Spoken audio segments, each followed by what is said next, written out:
আসসালামু আলাইকুম। আলহামদুলিল্লাহ, ঘরের কাজের জন্য আজকে আমরা বাঁশ কাটতে যাচ্ছি। আমাদের পুকুর পাড়ের পাশেই অনেকগুলো বাঁশঝাড় রয়েছে, যেগুলো আমাদের জন্য খুবই কার্যকরী ভূমিকা পালন করে প্রতিটা প্রজেক্টের ক্ষেত্রে। যারা এই ফার্মিং সেক্টরে আছে তারা একমাত্রই জানে এই বাঁশের গুরুত্ব কতটা অপরিসীম। যেহেতু এই বাঁশগুলো মাঝখানে দিব, আমরা সবাই মিলে সেটা বাঁশ সিলেকশন করতেছিলাম।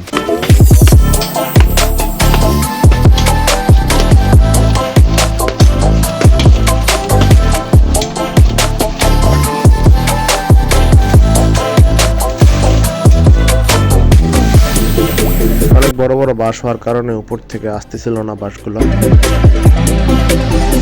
এদিকে ইউসুফ ভাই একাই বাঁশগুলোকে নিয়ে যাচ্ছিল। একটা ঘর করতে বাঁশের প্রয়োজন অবশ্যই। যেহেতু আমাদের এই বাঁশগুলো আমাদের ফার্মের সাথেই রয়েছে, অর্থাৎ পুকুর পাড়ের সাথেই রয়েছে, সেগুলো কেনার জন্য আমাদের আলাদা করে কোনো খরচ করতে হয় না। তবে এই ঘরটা করতে খুব একটা পরিমাণে বাঁশ আমরা ব্যবহার করব না। একটা কারণ বলি, তার কারণ হচ্ছে এই দেওয়ালের সাথে যেহেতু আমরা ইনক্লুডেড করে দিব এই ফার্মটাকে, এই সাইডে দেওয়াল দিয়ে কালাম বের করে দেওয়া হয়েছে, এটার উপরে কাঠ দিয়ে আটকা দেওয়া থাকবে পুরো ফ্রেমটা। এই জন্য আমরা ডান পাশে কোনো প্রকার বাঁশের ব্যবহার করব না। ফ্রেমটাকে মজবুত করার জন্য বাতা ব্যবহার করা হচ্ছিল, কাঠের বাতা, এবং এগুলো সুন্দর করে সাইজ করে কাটা হচ্ছিল। বড় বড় যে ডাসাগুলো ছিল সেগুলো আমরা এখন তুলে দিচ্ছিলাম উপরে, কারণ আমাদের হাতে সময় কম, এই ফার্মটা খুব আর্লি তৈরি করতে হবে।